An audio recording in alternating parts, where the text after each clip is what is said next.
Good morning students. ये आज का हमारा first chapter 12th commerce class के लिए है अकाउंट का। इसमें फर्स्ट चैप्टर का नाम है लाभ न कमाने के लिए स्थापित संस्थाएं। लाभ न कमाने के लिए स्थापित संस्थाओं का अर्थ ऐसी संस्थाएं जिनकी स्थापना लाभ कमाने के लिए नहीं बल्कि अपने सदस्यों और समाज की सेवा करने के लिए की जाती है। ऐसी संस्थाएं जिनकी स्थापना लाभ कमाने के लिए नहीं बल्कि अपने सदस्यों और समाज की सेवा करने के लिए की जाती है, जैसे पुस्तकालय, विद्यालय, कोई धार्मिक संस्थाएं आदि। ये सारी हमारी किसके अंतर्गत आती है? लाभ न कमाने वाली संस्थाएं। लाभ जैसे कि पुस्तकालय है, हमने एक उदाहरण लिया पुस्तकालय। अब पुस्तकालय में इसका उद्देश्य पैसा कमाना थोड़ी होता है। इसका उद्देश्य क्या होता है? पैसा न कमाने के उद्देश्य से स्थापित की जाती है। और इसका उद्देश्य क्या होता है? धार्मिक सेवा या फिर समाज सेवा, समाज की सेवा करना।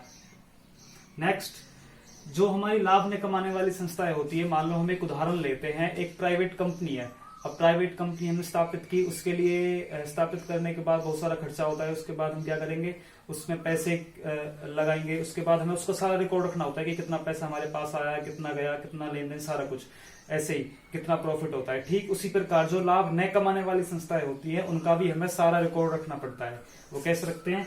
लाभ न कमाने के लिए स्थापित संस्थाओं के वित्तीय विवरण वे होते हैं हमारे 3 प्रकार के। नंबर 1 होता है प्राप्ति और भुगतान खाता, receipt and payment account.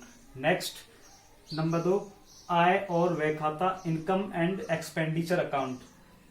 Third चिट्ठा या स्थिति विवरण, बैलेंस शीट। तीसरा कौन सा होता है? चिट्ठा या स्थिति विवरण, बैलेंस शीट। फर्स्ट, आज हम बस केवल रिसीप्ट एंड पेमेंट अकाउंट का विवरण करेंगे। रिसीप्ट एंड पेमेंट अकाउंट, प्राप्ति और भुगतान खाता। प्राप्ति और भुगतान खाता ये हमारे कितने होते हैं? 2 प्रकार के। एक तो रिसीप्ट होता है, एक पेमेंट होता है। रिसीप्ट में कौन सी सारी प्राप्तियां आती है। पेमेंट में क्या आते हैं? सारे भुगतान। और जो भी हमारी प्राप्तियां है, प्राप्तियां का मतलब होता है कि जैसे किसी ना किसी उद्देश्य से उसके पास पैसा आया है, जैसे मान लो रेंट रिसीव किया है या फिर किसी ने पैसे दिए, कहीं से भी उसके पास अगर पैसा आता है तो वो सारी क्या है? उसकी प्राप्तियां। यदि पैसे जाते हैं, खर्च होते हैं, उसको हम किसके अंतर्गत लिखते हैं? भुगतान के अंतर्गत। नंबर फर्स्ट बात, रिसीप्ट एंड पेमेंट अकाउंट बनाने के लिए हमें जो भी हमारी रिसीप्ट और पेमेंट, प्राप्तियां और भुगतान है, वो सारी कैसी होनी चाहिए? नगद। अगर वो नगद नहीं है तो उसको हम रिसीप्ट एंड पेमेंट अकाउंट के अंतर्गत नहीं रखेंगे। वो कैसी होनी चाहिए? हमारी नगद होनी चाहिए।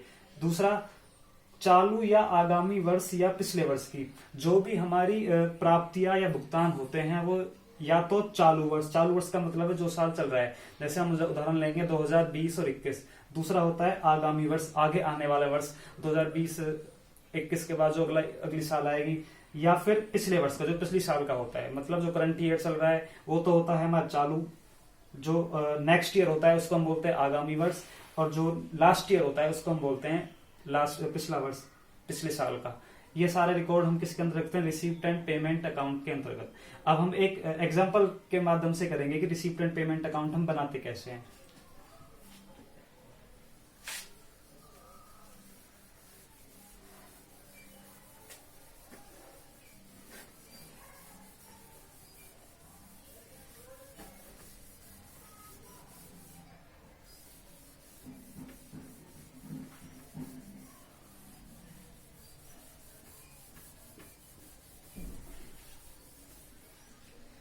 रिसीप्ट एंड पेमेंट अकाउंट बनाने के लिए यहां लिखा जाता है पहले कैपिटल लेटर में रिसीप्ट,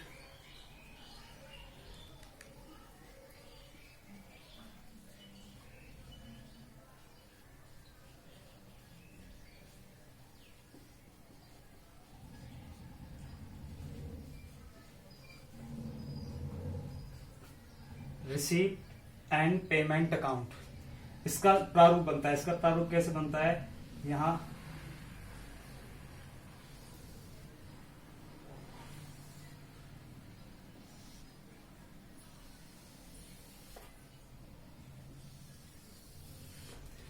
इधर साइड होता है हमारा डेबिट साइड, ये साइड हमारी होती है क्रेडिट।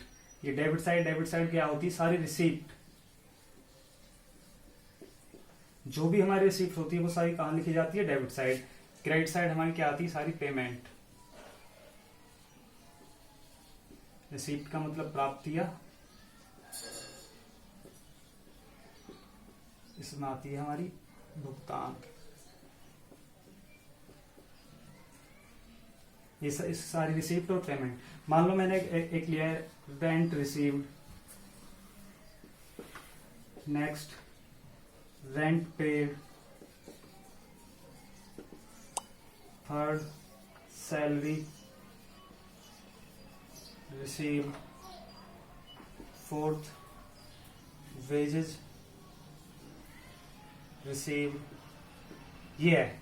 अब हमें देखना है कि इसमें कौन सी डेबिट साइड आएंगी, कौन सी हमारी रिसीप्ट साइड आएंगी, कौन सी पेमेंट साइड। जैसे सबसे पहला पॉइंट है, सबसे पहले स्टार्टिंग में ये हमारे नीचे मत दे रहा कि जो भी हम रिसीप्ट एंड पेमेंट अकाउंट बनाएंगे तो सबसे पहले स्टार्टिंग की जाती है टू बैलेंस बीडी से। किससे की जाएगी? To balance BD. To balance BD का मतलब होता है, बी का मतलब है बकाया, डी से मतलब होता है बैलेंस, मतलब जो पिछली साल का जो बैलेंस होता है उसको हम किसके अंदर लिखते हैं? बीडी के अंतर्गत। ये बैलेंस बीडी हमें क्वेश्चन में दे रखा होगा, इसको हम अमाउंट में लिख देंगे। जो भी अमाउंट रहेगी उसकी यहाँ अमाउंट आएगा, जो भी अमाउंट होगी उसकी। जो बैलेंस बीडी है उसकी अमाउंट यहाँ जाएगी। सब स्टार्टिंग में हम कहां से करते हैं? To balance BD. सबसे पहले रिसीप्ट एंड पेमेंट अकाउंट बनाने के लिए सबसे पहले बकाया बैलेंस लिखा जाता है, उसके लिए लिखा जाता है टू बैलेंस बीडी। बकाया बैलेंस दो प्रकार से, या तो वो कैश होगा या फिर वो होता है आपका बैंक के नाम से, या तो कैश या फिर बैंक। नेक्स्ट उसके बाद हमें जो नीचे पॉइंट दे रखे हैं उसके अनुसार करना है। जो भी हमारी रिसीप्ट है, प्राप्तियां है, उसको हम इधर से डेबिट साइड लिखेंगे। जो भी हमारे भुगतान है उसको हम कहाँ लिखेंगे? Credit side. जैसे सबसे पहले हम यहाँ देखेंगे रेंट रिसीव। रिसीव का मतलब है प्राप्त हुआ है, प्राप्त हुआ है तो उसको हम कहाँ लिखेंगे? रिसीप्ट है, प्राप्त किया है तो कहाँ लिखेंगे हम? Debit side. तो लिख देंगे टू रेंट रिसीव, अमाउंट आ जाएगी जितनी है।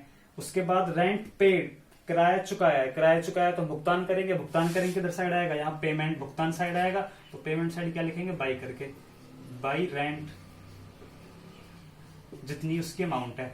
Next salary received, salary receive की है, प्राप्त की है। प्राप्त किया तो कहाँ आएगी? प्राप्त किया में टू सैलरी। नेक्स्ट अमाउंट यहां जाएगी। वेजेस रिसीव्ड, वेजेस रिसीव्ड है उसको हम कहाँ लिखेंगे? रिसीव्ड किया है, रिसीव का मतलब प्राप्त किया है तो उसको हम कहाँ लिखेंगे? Debit side to wages. इसी तरीके से अब जो भी हमारा टोटल बैलेंस, डेबिट साइड का बैलेंस टोटल करेंगे, क्रेडिट साइड का टोटल बैलेंस करेंगे। जो डेबिट साइड का बैलेंस है वो हमारा अधिक आएगा, क्रेडिट साइड का बैलेंस कम आएगा, तो उसके लिए हम क्या लिखते हैं? By balance CD. उसके लिए क्या लिखा जाता है? जब हम रिसीप्ट एंड पेमेंट अकाउंट बनाएंगे स्टार्टिंग कहां से करते हैं? To balance BD. उसके बाद जो भी हमारे नीचे मत दे रखी होंगी उनका विवरण लिखने के बाद जो भी बकाया, जो भी लास्ट में हमारा बैलेंस निकल के आता है उसके लिए लिखा जाता है बाय बैलेंस सीडी। इसी तरीके से जो यहाँ बैलेंस आएगा दोनों का टोटल आता है। इधर साइड डेबिट साइड भी क्रेडिट साइड भी दोनों का बैलेंस टोटल, इधर से टोटल में से इधर का टोटल घटा देंगे तो हमारा क्या निकल के आ जाएगा? Balance CD.